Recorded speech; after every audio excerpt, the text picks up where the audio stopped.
L'Europe a réussi un exploit qu'on croyait impensable il y a encore quelques décennies, prendre le contrôle de l'industrie aéronautique mondiale. Dans cette vidéo, on va découvrir comment Airbus est devenu le leader mondial de l'aviation commerciale, quels choix stratégiques ont précipité le déclin de Boeing et surtout ce que tout cela signifie pour l'avenir du secteur. Alors, est-ce la fin du jeu américain de l'aéronautique ? Ou bien, avec des figures comme Trump et son protectionnisme, Boeing a-t-il encore une dernière carte à jouer? Selon les données de Cirium, près de 25 000 avions sont actuellement en vol à travers le monde. Et voici ce qui est surprenant. Airbus, la marque européenne, domine avec près de 14 000 appareils en service. Boeing, le géant américain, est désormais derrière avec 10 000 avions. Mais ce basculement est tout à fait nouveau dans l'histoire de l'aviation. Pendant 7 années consécutives, de 2012 à 2018, Boeing régnait sans partage. En réalité, l'entreprise américaine ne se contentait pas de livrer plus d'avions. Son cours en bourse montait en flèche, soutenu par une politique de dividendes très généreuse. Mais à partir de 2020, tout change radicalement. Airbus ne se contente plus de livrer davantage d'avions, elle prend aussi l'avantage sur tous les plans du business. Et le plus inquiétant pour Boeing, l'entreprise n'a plus généré de bénéfices depuis 5 ans, accumulant des pertes de plus en plus lourdes. Ce retournement historique n'est ni une coïncidence ni le fruit d'un seul événement. Il s'explique par deux visions de l'entreprise radicalement opposées. Boeing a misé sur la rentabilité immédiate, les rachats d'actions et a externalisé presque toute sa production au point de ne plus faire que la conception et l'assemblage final. Airbus, au contraire, a privilégié le contrôle de la qualité en gardant en interne les étapes clés de la fabrication. En 2022, elle a consolidé ses sites sous Airbus Atlantic et créé Airbus Aeronaut Structure en Allemagne pour conserver la maîtrise et ses composants stratégiques. Et pour bien comprendre l'ampleur de ce changement, chaque avion commercial coûte entre 90 et 400 millions de dollars. Un gros contrat peut facilement atteindre 25 milliards de dollars. Et c'est là que ça devient fascinant. 3 décisions stratégiques majeures de Boeing ont fragilisé son hégémonie et ont ouvert la voie à un changement de leadership dans le ciel. Et désormais, Boeing est confronté non pas à une, mais à 3 menaces sérieuses qui pourraient précipiter sa chute. Une crise de sécurité sans précédent, les effets à double tranchant du protectionnisme de Trump et surtout l'arrivée d'un concurrent venu de Chine. Qu'est-ce qui a poussé Boeing à prendre des décisions aussi catastrophiques alors? Tout a commencé quand la direction a eu une idée qui, sur le papier, semblait brillante. Réduire les coûts et maximiser la valeur pour l'actionnaire. Rien de bien nouveau, n'est-ce pas? Eh bien, ce qu'il ne savait pas encore, c'est qu'il allait bientôt prouver que le pas cher peut coûter très cher. Est-ce que ça vaut encore le coup d'investir dans ce secteur? Alors, bonne question. Mais pour y répondre, il faut d'abord comprendre que Boeing paye aujourd'hui le prix d'une stratégie qui a mis les dividendes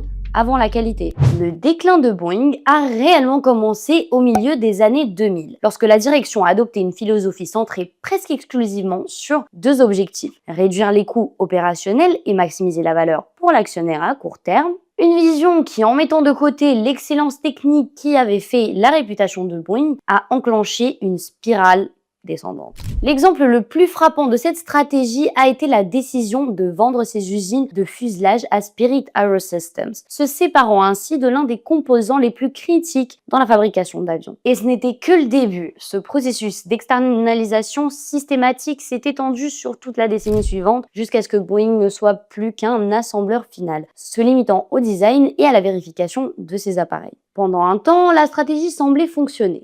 En se délestant de la production, Boeing a réduit drastiquement ses investissements en capital et en recherche-développement. Les économies ainsi réalisées ont servi non pas à améliorer ses avions ou à innover, mais à rémunérer les actionnaires. Le résultat, Boeing a consacré 80 milliards de dollars à des rachats d'actions et dividendes, misant tous sur la valorisation boursière immédiate, au détriment de la durabilité du modèle économique. Et sur le papier, tout allait bien. Le cours de l'action a bondi de plus de 400% entre 2010 et 2019, créant l'illusion d'un succès total. Mais alors, Où est le problème? Eh bien, tout simplement, la quête de rentabilité de Boeing a été tellement poussée à l'extrême qu'elle a fini par perdre le contrôle de ses propres avions, littéralement. En janvier 2024, un bouchon de porte fabriqué par Spirit AeroSystems s'est détaché en plein vol sur un 737 MAX 9 d'Alaska Airlines.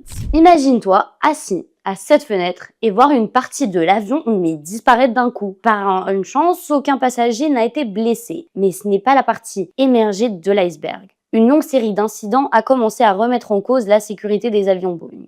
La situation est devenue si critique que même le secrétaire d'État américain Anthony Blinken a dû annuler son vol officiel de retour du forum de Davos à cause d'une fuite dans le système d'oxygène de son Boeing. Quand même les hauts responsables du gouvernement ne font plus confiance à tes avions, c'est qu'il y a un vrai problème. Résultat, les compagnies aériennes ont commencé à annuler leurs commandes et à préférer Airbus. Et pour cause, pendant que Boeing externalisait, Airbus faisait l'inverse. En 2024, elle consacre plus de 4% de ses revenus à la recherche-développement, soit environ 3,9 milliards d'euros. Finalement, Boeing a admis son erreur. Il y a quelques mois, elle a lancé une offre de 4,7 milliards de dollars pour racheter Spirit AeroSystems et à reprendre la main sur les composants critiques. Mais ce réveil arrive peut-être un peu trop tard, car pendant que Boeing tente de corriger le tir, une deuxième menace fait son apparition, Donald Trump.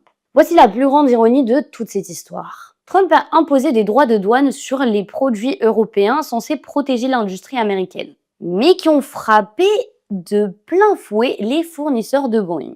Oui, tu as bien entendu. Rappelons que Boeing a tellement externalisé que la majorité de ses fournisseurs sont européens, canadiens et japonais. Et ce sont eux qui subissent maintenant 25% de taxes sur des composants stratégiques comme l'acier. Résultat, Boeing est piégé dans une guerre commerciale initiée pour protéger l'Amérique. Le comble? Mais ce n'est pas tout. La Chine a riposté aux restrictions sur les puces Nvidia en interdisant à ses compagnies aériennes d'acheter des avions Boeing. Alors oui, la Chine ne représente que 2% des ventes actuelles de Boeing, mais l'entreprise a déjà annoncé vouloir compenser cette perte en se développant en Inde et au Moyen-Orient. De son côté, Airbus, avec sa production européenne, échappe totalement à ses droits de douane et continue d'accumuler les commandes. Pour chaque avion que Boeing ne vend pas en Chine, Airbus en vend 1,5.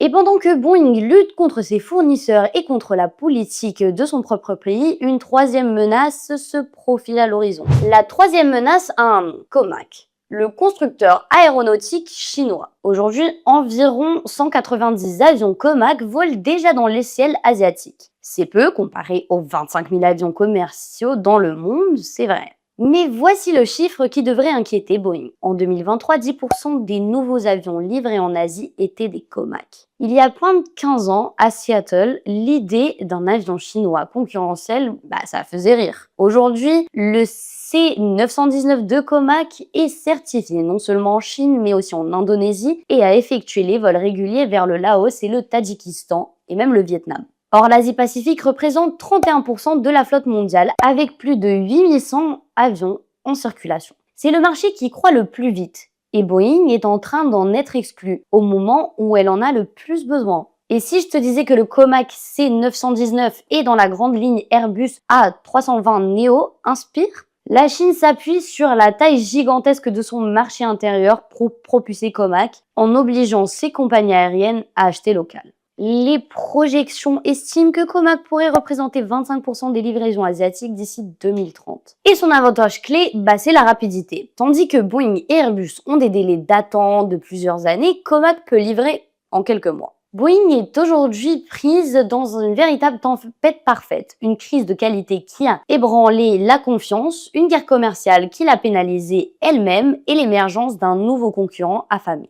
Comac. Avec Boeing en chute libre et Airbus qui domine désormais le marché, une question à 1 million d'euros se pose. En tant qu'investisseur, où devriez-vous placer votre argent? Si vous aviez placé 10 000 euros dans Airbus et dans Boeing, il y a 5 ans, l'une de ces deux positions vaudrait aujourd'hui presque le double de l'autre. Dans un marché dominé par seulement 2 grands acteurs, une question se pose. Faut-il miser sur le leader incontesté ou sur l'ex-géant affaibli? Analysons d'abord Airbus, le nouveau roi des airs. À première vue, acheter une action proche de ses sommets historiques peut sembler fou. Mais les chiffres parlent d'eux-mêmes. Airbus a vu son chiffre d'affaires croître régulièrement et depuis 2022, son résultat opérationnel s'est stabilisé autour de 5 milliards d'euros. Le contraste avec Boeing est saisissant. Là où Airbus affiche des profits constants, Boeing enchaîne 5 années de pertes croissantes. Mais tout n'est pas parfait non plus chez le géant européen. En 2024, son flux de trésorerie libre est devenu fortement négatif.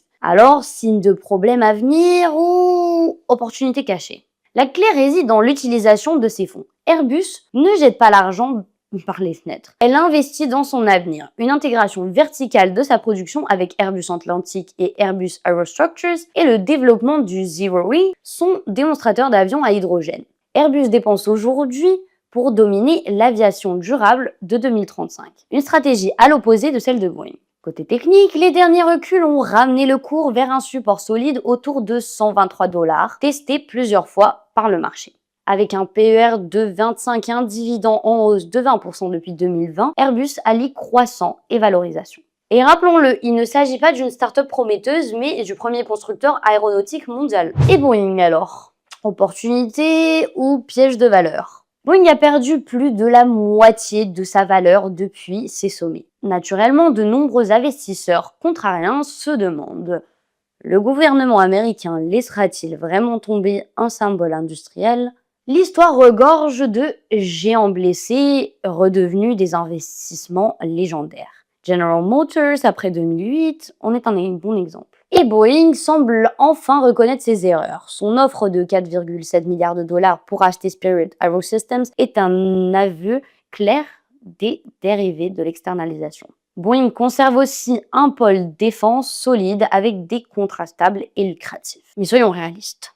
Investir dans Boeing aujourd'hui, c'est parier que ce boxeur, mis KO 3 fois, peut encore remonter sur le ring. 5 années sans bénéfice n'est pas un hasard, c'est une tendance lourde. Avant de redevenir une valeur de qualité, Boeing doit d'abord régler ses problèmes structurels. Pour l'instant, ce n'est pas une bonne entreprise bon prix, c'est une entreprise fragile à prix réduit. Mais comme d'habitude, je te propose une solution intermédiaire. Si tu ne veux pas parier tout sur un seul nom, la diversification reste une stratégie prudente et efficace. Plutôt que de miser sur le constructeur d'avions, pourquoi ne pas investir dans tout l'écosystème aérien? C'est là qu'intervient l'ETF iShares Stocks Europe 600 Travels and Leisure UCITS.